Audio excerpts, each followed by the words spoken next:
Selected people on Earth mysteriously gain superpowers. Will the rest of the world accept them? What secrets do these new superheroes hide? Let's find out, as today, on Story Recaps, we will be covering the first 5 episodes of the series Darker Than Black, Kuro no Keiyakusha. In the opening scene, a Frenchman named Louis is running away from the police. They trap him on the rooftop of a skyscraper, but he surprises them by revealing he is a contractor. The policemen are pushed without any physical force, and he flies away to a nearby building. As a result of the use of his power, Louis has to break 2 of his fingers. Likewise, all contractors of the world have to pay in some way or the other after using their powers. While recovering from exhaustion, Louis is found by a masked man named Hey. He holds Louis hostage and inquires about a mysterious package. Louis knows exactly what he is talking about and tells him that a girl named Chiaki possesses it. Sensing his death closing in on him, Louis asserts that Hey can only get the package through him, but the cruel contractor doesn't care. He crushes Louis' face, killing him in an instant. Then we are introduced to Detective Kirihara, who is assigned to Louis' case. Kirihara and her team have been tipped about Hey numerous times, but he has remained one of the most secretive contractors of all time. Like most contractors, he works for a criminal syndicate and is always on the run.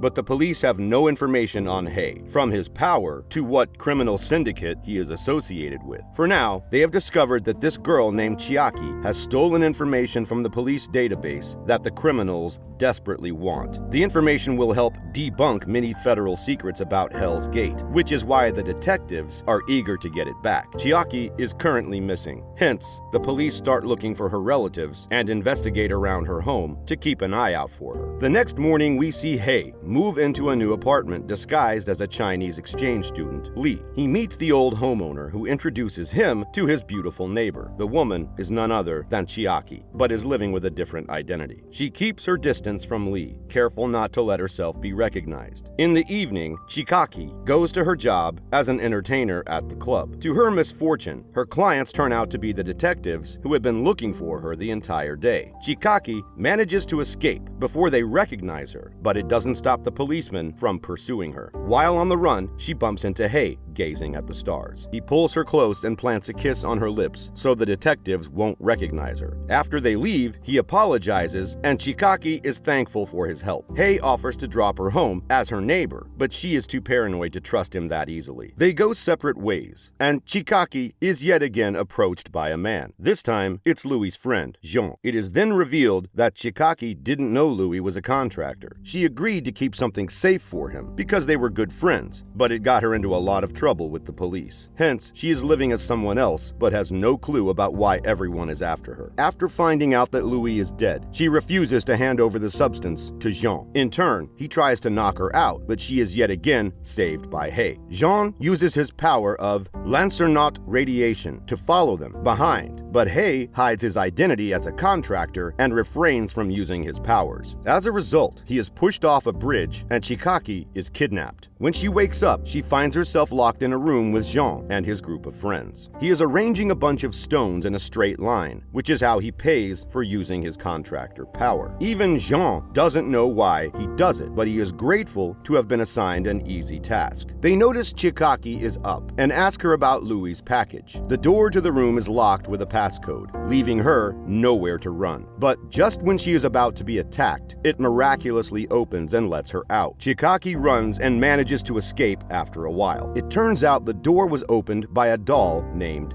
Yin. Dolls are artificial humans who have the special power to manipulate things using the energy of water. Hence, Yin managed to open the door for Chiaki from miles away. However, the reason she is helping the girl is still unknown. Chiaki runs down the street in the rain and comes across Hey yet again. He holds her as she falls down in exhaustion. After she calms down a little, Hey carries her to her home, which has been ransacked. The two decide to stay at his place for the night. Throughout the night, Chiaki shares every detail detail of her life with Hei. He feels sympathetic that she put so much faith in Louis, and he used her for his good. She now has the police and the criminal syndicates after her, and is tired of running. Hei suggests they run away to a different country, as he can help her get a new passport. Chikaki asks him if he really is an exchange student, but they are interrupted by the arrival of the detectives. They find her home in shambles, and figure out that someone already got there before them. After they leave, Chikaki and Hei go to a restaurant and discuss an escape plan. Hei orders a bunch of different food and eats while Chikaki returns home to rest. Following her departure, Hei meets his boss, Kano. It is then revealed that Hei didn't help Chikaki out of the goodness of his heart. In fact, he has been asked to steal Louis' secret package that he stole from the police. Hence, he has been following Chikaki, trying to win her trust so she would tell him where the package is. The doll who helped Chikaki by opening the door when she was kidnapped is also Hei's friend, Yin. They had planned the entire situation to make him look like Chikaki's savior. Suddenly, Hei notices Jean's men in the restaurant and runs to Chikaki before they narrowly escape through the kitchen. Then we are introduced to Hei's team consisting of the doll Yin, his boss Kano, and a contractor stuck inside a cat's body named Mao. They discuss how they are so close to completing their mission. Meanwhile, Hei and Chikaki hide in a staircase, hoping the thugs won't find them. Chikaki has lost hope of ever living a normal life, but Hei is still optimistic. She finally hands him a pair of keys and tells him the location of the package, planning to sell it and collect enough money to run away. Hei happily receives the keys, delighted that he is close to completing the mission. However, he doesn't feel good about betraying Chikaki. The next day, the duo goes to the locker and receives a notebook. With the mission being completed, Hei is supposed to kill Chikaki, but instead, he erases her memory and walks away. At the same time, Jean and his men find Hei and a chase ensues. Suddenly, Jean reveals that Chikaki is actually a doll set by him to lure Hei into their trap. Jean was Louis' friend, who wanted to avenge his death, and the connection Hei formed with Chikaki was only a ruse. Just when the thugs think they have won, Hei uses a string to attack them. He easily manages to kill Jean's minions, but their leader runs away in a hurry. Then arrives Kano with news that the package has already been secured elsewhere because the syndicate had predicted that Chikaki is a decoy. Soon, Yin uses her power to find out where Jean is, and Hei kills him. That way, the mission is over, and all the enemies, including Chikaki, are dead. At the end of the day, Detective Kirihara comes to interrogate Hei about Chikaki, and he claims to not know anything about her. In the following scene, we are introduced to Dr. Tahara. He is the only person who came out alive from the first group of Hell's Gate exploration team. In a flashback, we see that he had found a purple flower inside the Hell's Gate before he was rescued. After said incident, Tahara's life turned upside down. He abandoned his only daughter, Mai, and submerged himself in his work, looking to find out what exactly the flower is. It has been years, but he never tries to reconcile with Mai. She is in middle school and is severely depressed because of her father's nonchalance. Hei's next mission is to find out what Tahara is working on and steal his research. Yin secretly gives him a pack of cigarettes and a watch to help him with the mission. Hei then pretends to be a delivery worker and manages to switch Tahara's watch to the one fitted with a microphone. At the same time, two members of the rival syndicate are at a hotel waiting for the scientist. Like Hei, they also want Tahara's research and are willing to pay him for it. Elsewhere, Mai finds herself in front of a pile of burning books. She doesn't remember how she got there, but the commotion gets her in trouble, and her father is called to her school. Because Tahara doesn't have a car, he asks Hei for a ride. Later, he overhears Tahara's conversation with his daughter and finds out about their stranded relationship. He is particularly interested in Mai's bandaged wrist, which she never seems to take off. When night comes, Tahara notices that the flower is starting to decay. The criminals at the hotel get impatient and decide to kidnap Mai to get to Tahara. The next day, she is at the library when she meets Hei. She ignores him at first, but he follows her home to ensure her safety and eventually wins her trust. They even go to the amusement park together and have a lot of fun. After an entire night of fun, she takes off the bandage and reveals a strange light on her wrist. It turns out that Mai is a contractor with the ability to create fire as she wishes. However, Tahara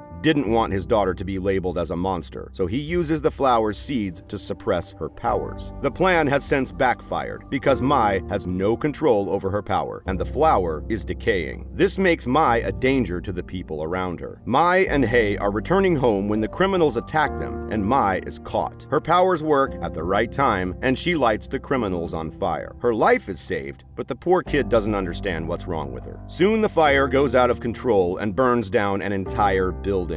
The police use astronomy to figure out that a new contractor is spreading its wings in Tokyo. Mai's friend finds her in an alley and asks her to join the group. When Mai refuses, her friend's father tries to force her to come outside. As a result, both of them are burned to death. Mai feels awful about what she did because she has no control over her powers. The police yet again get the signal of her power and locate her in a park. Just when she is about to be caught, the rival criminals come to her aid. They save her from the police but kidnap her to use her against her father. Tahara is asked to bring his research in exchange for his daughter, but what he brings is the dead flower, revealing that his research has failed. Hei is also there to step in case any harm is done to the little girl. Suddenly, Mai creates flames around her and her father. They hug after a decade and finally reconcile. But the happy moment is followed by Tahara pointing a knife at his daughter. He doesn't want her to harm more people and is willing to murder her for the sake of others. Just when he is about to stab her, the rival contractor kills him. Mai holds her father as he dies in her arms. Mai is then taken in by Kano and his syndicate. She travels to Heaven's Gate to train to control her power and become a true contractor. Somewhere else in the city, a contractor named November 11 is in a meeting with a local gang. They are trading something that the gang owns for a lot of money, but the leader decides to betray November 11 and keeps both the money and the product. Suddenly, November 11 reveals that he is a contractor and cuts a person's arm with a single touch. The leader tries escaping, but November 11's associate, April, and a kid stop his way. April uses her power to freeze his entire body until he reveals where the said substance is. Then he is killed, and the contractors walk away. November 11 has to smoke cigarettes, and April has to drink a can of soda as a result of using their powers. April, November 11, and the kid named July are a part of a British intelligence agency called the M16. They meet a girl named Havoc and declare that they will be working together for the next year or so. Havoc is the most feared contractor of all time, according to the police reports. She claimed many lives during Heaven's War, using her ability to create a vacuum at any location. Despite being a government organization that should be working against contractors like Havoc, November 11 and his group are eagerly interested in working with her. They hand her over to Tokyo police as the next part of their plan. November 11 tells Kirihara that they are just following standard procedures, but she is suspicious of his intentions. Nonetheless, Havoc is put in a helicopter to be transported to a secured prison. November 11 and Kirihara are on their way to the station when they are informed of an organization trying to approach the helicopter transporting Havoc. November then reveals that Havoc is still inside the trunk of their car. He wanted to test Kirihara's team to see if the information leaks, and as he had predicted, it did. The police force is not very happy about the intrusion, but they have no room to argue because the leak was their fault. Kirihara and November 11 then drive Havoc to safety. They yet again have to stop when Hei gets in their way. This is when we find out that November 11's entire plan was to lure Hei in because he also wanted Havoc. The two contractors face each other and engage in a chase, while Kirihara is knocked out by Kano. Kano then kidnaps Havoc. The following morning, Kirihara apologizes to her senior and promises to find Havoc as soon as possible. The police have been told that November 11 was outsmarted by Hei, but Kirihara believes that 11 deliberately let Havoc get kidnapped. In the next scene, we see Hei hold Havoc hostage. He seems to know her from the past and holds a grudge against her. The episode ends as he asks her where his sister Pai is.